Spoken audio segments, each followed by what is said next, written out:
mga lugar na ito. Tandang-tanda kong lahat. Sa tingin ko, yung namatay kong esposo mismo ang nagpinta noon. Ayun siya! Patrick! Ramon. Ang orasan, ang daan patungo sa iyong minamahal. Patuloy pa rin ang pangako mo sa iba. Babalikan kita. Wala tayong hanggang. May kinalaman kaya ito dito? Pwede tayo maghiwalay-hiwalay. Ang mabuti pa magsama na lang kayong dalawa. Tapos ako, babalik ako doon sa terminal ng bus. Baka doon bumalik yun si Madam. Anong nangyayari sa akin? Akala ko ba ay makukuha ko na pinagkait sa akin ng kapalaran? Saan ako dadalhin ngayon ng ganito kong pagkatao?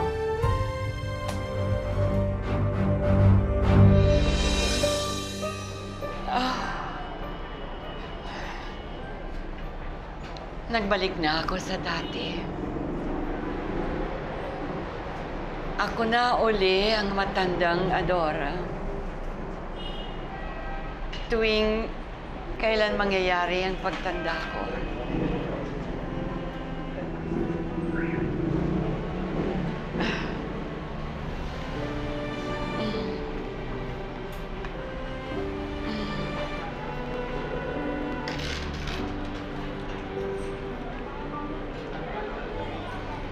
Alas 12 ng gabi, nung bumalik ako sa aking pagtanda. Magiging bata pa kaya ako uli?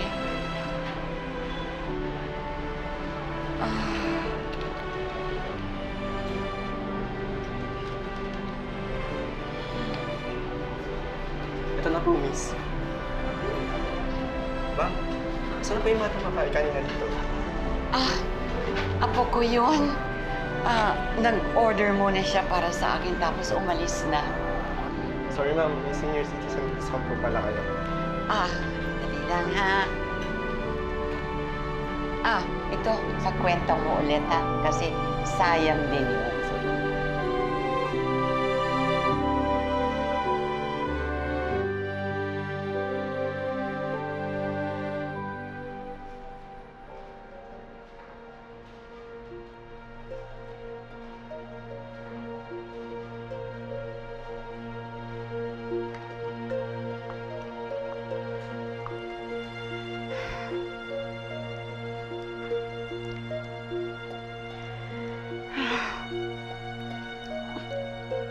Ayan, sige. Kung sa may demonyo ka mang orasan ka, hindi ka na makakaligtas ngayon kung galing ka sa kasamaan.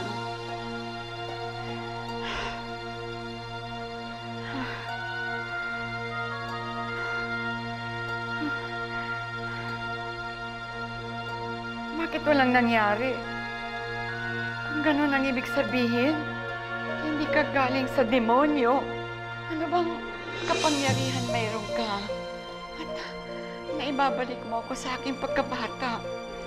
Ay, bakit ibinigay ka pa niya sa akin?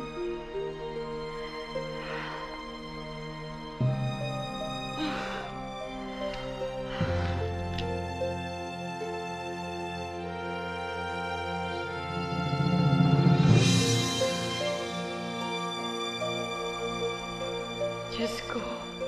Tulungan mo ako. Ano bang gagawin ko sa orasan na ito? Ano bang kabutihan ang maidudulot nito sa akin? Ito ba talaga ang kasagutan sa matagal ko nang paghihintay kay Ramon? Kung sakali man na ito ang magdudugtong sa aming pagmamahalan, sana'y magamit ko orasan na ito ng tama. Sana ay kasiyahan ang ibibigay nito sa akin. At hindi kabiguan.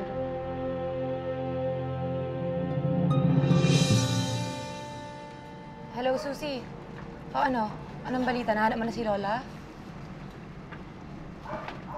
Ay, kami rin eh. Kanina pa kami paikot-ikot dito kung saan na kami nakarating.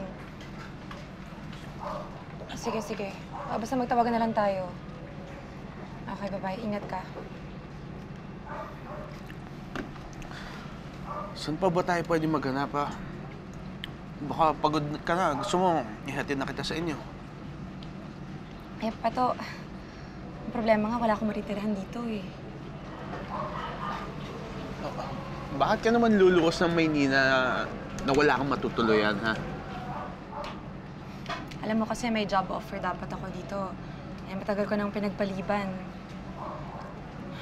Alam mo, nabanggit mo kung saan ka nakatira dito?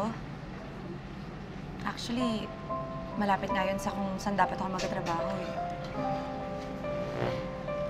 Meron dapat akong hinging pabor sa'yo, pero...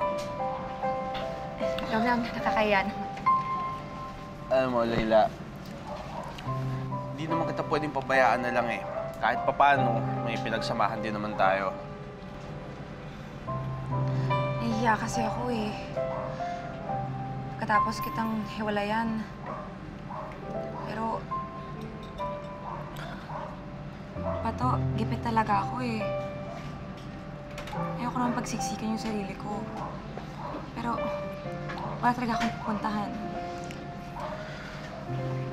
Totoo, tinapos mo ngayon yung relasyon natin. Pero para sa akin naman, kaibigan pa rin ang turing ko sa'yo. Ano, tara na, para makapagpahinga ka na.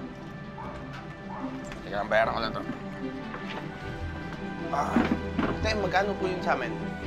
Kailangan harapin mo siya talaga at sabihin mo sa kanya lahat ng nararamdaman mo. Na mahal, na mahal, na mahal mo siya.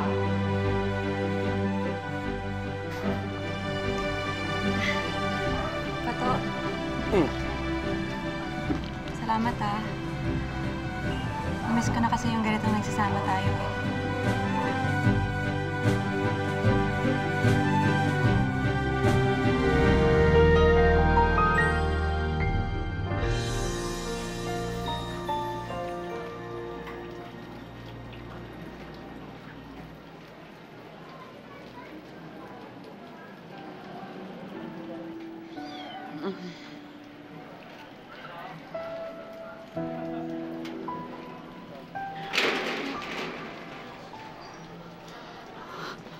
Anong oras na kaya? Naku, tinanghali yata ako ng gising.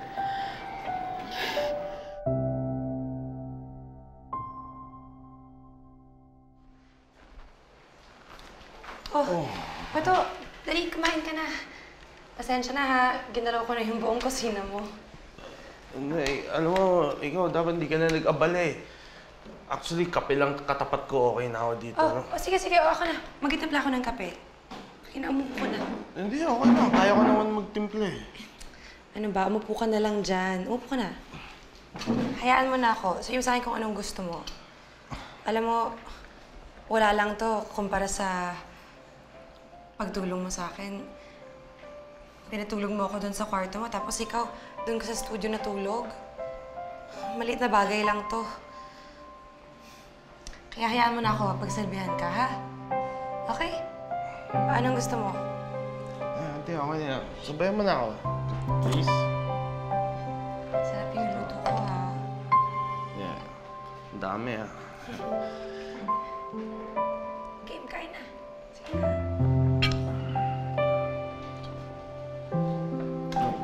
Ano ka na? Sabi ko nga, papagsilbihan ka na. Nakakatuwa naman na meron ka na natutuluyan. Oo, magandang balita yan. Eh, hindi ko pa nga nakahanap si Madam. Alam mo, tatawagan na lang kita pag may balita na ako. Huwag mo na muna ako masyadong alalahanin. Naiintindihan ko naman ang sitwasyon mo eh. Nakikituloy ka lang. Oo, sige. Kuya! Sandali! Kuya, sandali! Sige na. Oo na. Oo, sige na. Tawagan na lang kita, babay ah. Kuya! Nakita mo ba yung tinatanong ko sa'yo? Yung hinahanap ko? Kasi nakatulog ako eh. Wala eh. Kapag may nakita akong matandang babae, tatawagin kita. Sigurado ka, kuya, ha? Oo. Sige, salamat ha. Wala nga naman.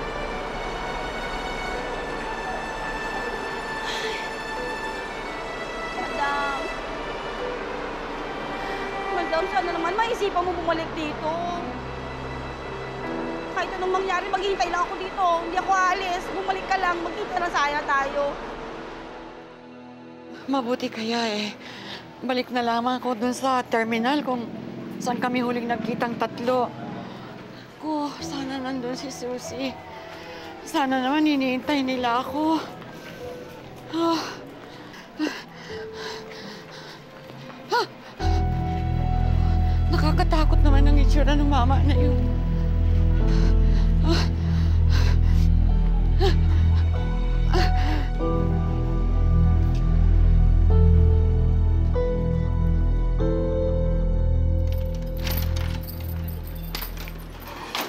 Atrek! O, Leo. Saan ka nagpunta kahapon? Alam ko ba sandali ka lang, maghapon ka nawala. May biglang emergency kasi na pinuntahan ako eh. Pasensya na. Bumalik ba yung sinasabi mong matanda, ha? Ayun, di na siya bumalik. Pero may ibang naghahanap sa'yo. Tagbata naman. At ang ganda. Mga interesado sa mga pininta mo eh. Ikaw, puro ka namang kwento eh. May binili ba yung sinasabi mo? Hindi eh.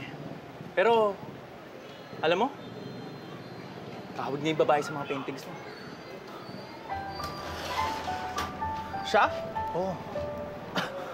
Kamukha niya? Niloloko mo lang ako eh. Nasaan na siya? Nakuha ba yung contact number, cellphone? Nawala na naman sa isip ko. Ano ba yan? Yan eh. Iyan ka na naman eh. Lagi lang yung problema mo. So paano ko siya makokontak ngayon, ha? Hindi, kung ako sa'yo, hintay mo na lang ulit. Baka bumalik. Kung pwede nga lang, may pasok pa ako ngayon eh. Meron akong tinatapos sa mural. Sige, ganito na. Kung bumalik siya, pwede pakikuha mo pangalan, tsaka kung saan siya pwede makontak. Sabihin mo sa kanya na mahalaga talaga na magkita kaming dalawa. Sige, salamat. Late na ako eh. Sige, ingat pa. Alright.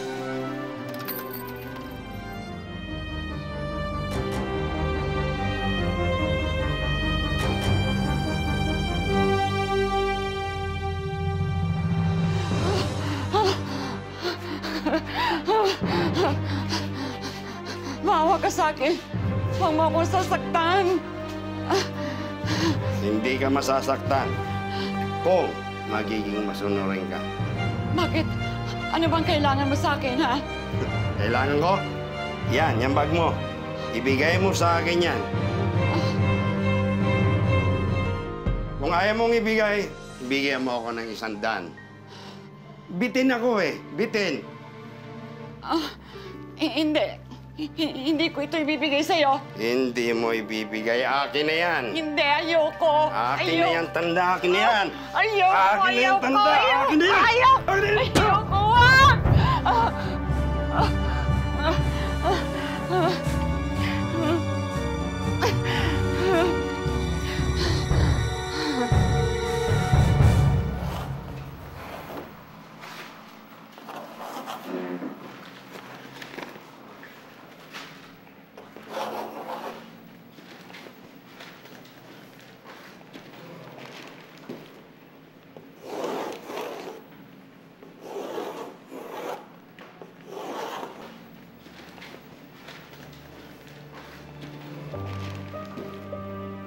Alam mo, tawag niya yung babae sa mga paintings mo. Totoo nga kaya yung sinabi ni Leo? Sino kaya yung babaeng yun? Ibig sabihin, totoo siyang tao. Hindi lang siya imahinasyon ko. Ano naman kaya koneksyon niya sa akin? Bakit lagi ko siya napapanaginipan? Sana masagot rin sa panaginip ko kung sino siya sa buhay ko.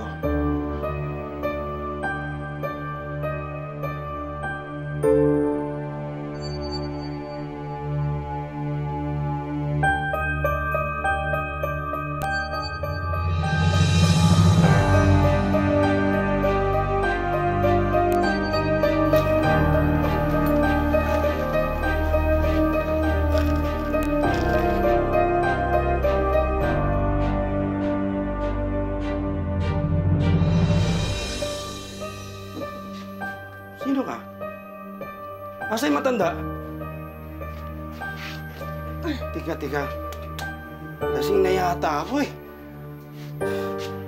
Alam mo ikaw, napakasama mo. Kaya mo ba talaga tatuhin ang mga matatanda? Ha? Kaya mo tatuhin ang mga magulang mo? Kapag ikaw tumanda na, kakayanin ka ng mga bata.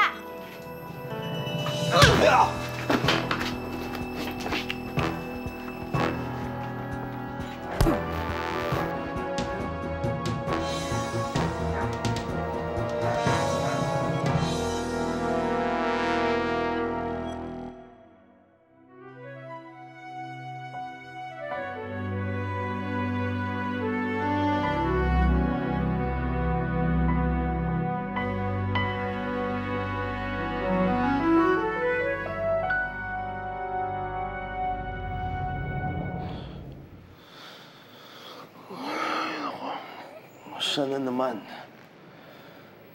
Napanaginipan ko na naman siya. Pero bakit kasama niya ako ngayon?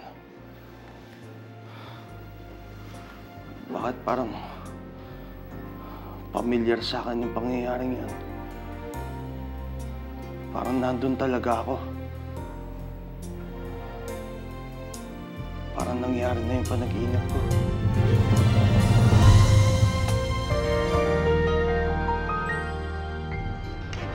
Mabuti naman, may tinitirahan ka na. At least malapit pa yun sa ospital na papasukan natin. Pero, pansamantala lang naman ako nakikitira kay Pato. Pato, si Patrick? Eh, di ba nakipag-break ka na dun? Yung girlfriend mo dati? So, live-in na kayo? Ano ka ba? Hindi, no? Kasi naman wala lang akong matuluyan ngayon. So, doon muna ako nakatira. Naku, eksera ka talaga. Bakit kaya hindi mo pa aminin sa akin yung totoo na kaya pumunta ka dito sa Maynila ay para hanapin siya? Siguro naman nasabi mo na sa kanya yon dahil magkasama kayo sa bahay. Ayoko nga. Natakot ako eh. Tsaka nakakahiya. Bakit naman? Eh kasi naman, pabigla-bigla lang yung pakikipag-break ko sa kanya noon.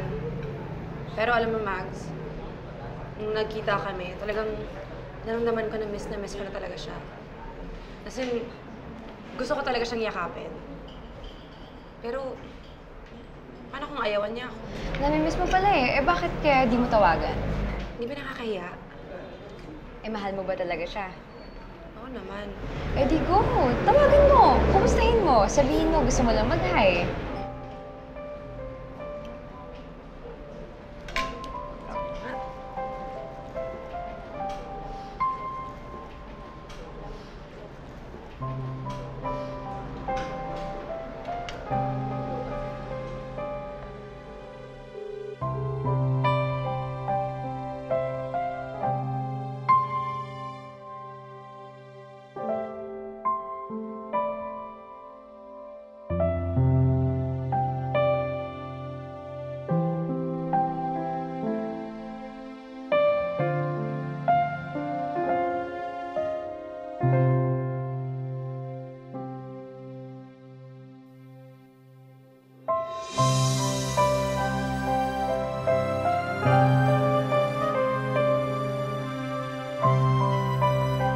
Pato, please answer your phone.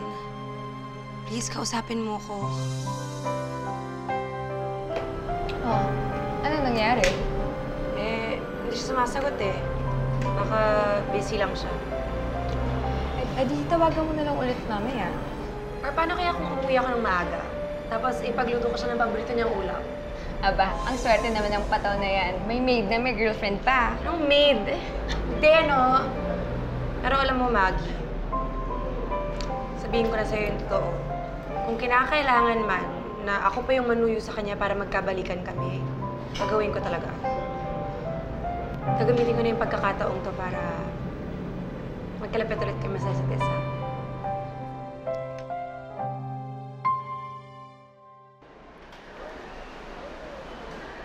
Buti na lang at nakarating na ako dito.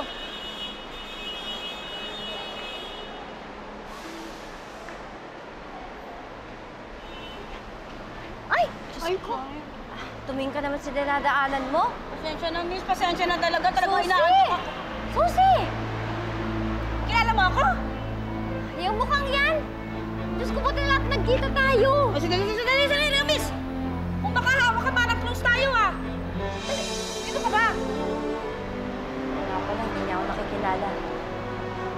Ako si Ma'am Adora! Madam Adora mo!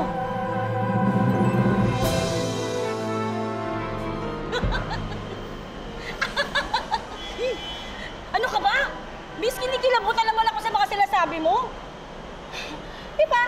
Paano ka naman magiging si Madam? Alam mo ba kung ilang taon na yon? Wala, hindi pala nga niya ako makikilala. Ah, Susi, alam ko mahirap paniwalaan to, pero may pruweba ako. Kaya ako nagkaganito. Ito. Yan ang dahilan kaya bumata ako. Ano? Ito ang dahilan kaya bumata ako. Inikot ko lang siya, tapos biglang bumata ako. Susi, maniwala ka naman sa akin.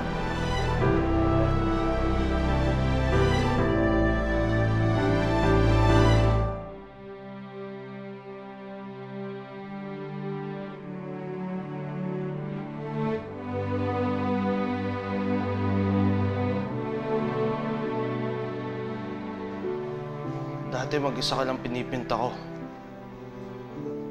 Pero ngayon magkasama na tayong dalawa. Hindi ko nga alam kung bakit naroon na ako sa panaginip ko eh. Pakiramdam ko kilalang kilala kita. Sino ka ba?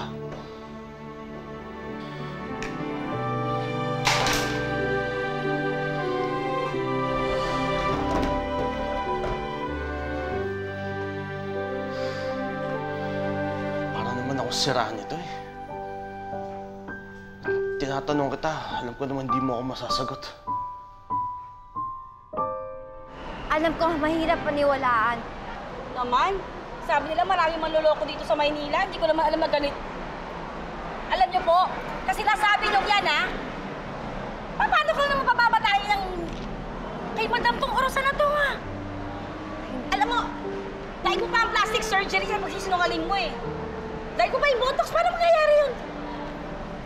Pero nang dahil dito kaya ako bumata. Imposible mo talaga, eh.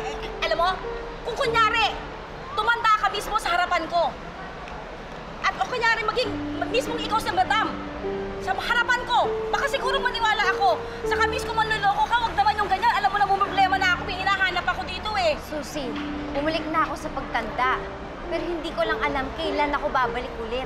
Basta ang alam ko, yung huling nangyari, 12:00 yun. Yung ginawa mo kaya dati, gawin mo ulit, pabaliktad naman. Inikot ko na siya pero ayaw niyong maikot. Tingnan mo, ini-etches mo ako eh. Niloloko niyo po ako eh. Kung sino ka man, niloloko mo ako. Tigil-tigilan mo ako, busy ako. Ano yung tunog na yun? Last trip, last trip. Pagdating na 12:00, alis na bus number 3.